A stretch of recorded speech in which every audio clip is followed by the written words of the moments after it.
اقبال کا جو روح تھی اس کی شاعری کی، اس سے ہمیں دور رکھا گیا، لیکن صرف نعرے لگانے کے لیے جو اشعار تھے وہ ہمیں سنائے گئے۔ عشق رسول پر ہمیں مر مٹنے کا درس دیا گیا، لیکن ہمیں یہ نہیں بتایا گیا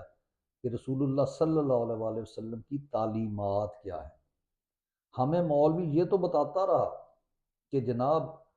کربلا میں حضرت امام حسین نے یزید کی بیعت کرنے سے انکار کر دیا اور اپنی پوری فیملی وہاں پہ قربان کر دی، لیکن اپنے دور میں کہیں پہ ہمیں یہ نہیں بتایا گیا کہ کون سا وہ مقام ہے، کون سی وہ جگہ ہے، کون سا ٹائم ہے جب ہمیں حسین ابن علی کی طرح پرفارم کرنا ہے،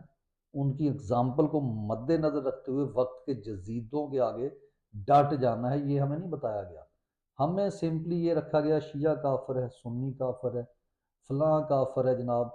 غیرت کے نام پہ ہمیں جو ہے مرنے اور مارنے کا درس دیا گیا، لیکن یہ نہیں بتایا کہ غیرت حقیقت میں کیا ہوتی ہے۔ یعنی غیرت قومی غیرت کہہ لیں،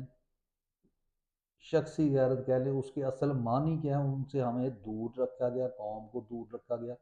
ہمیں صرف وہ رٹی رٹائی باتیں، وہ چیزیں جو سرمایہ داروں کو، جو ان لوگوں کو جو اس سرمایہ داروں کی طرف کھڑے ہوتے ہیں، وہ بتائی گئی، اور ہمیں جو ہے جس جس شخص نے جس جس دور میں سچ بولنے کی کوشش کی اسے پابند و سلاسل کیا گیا۔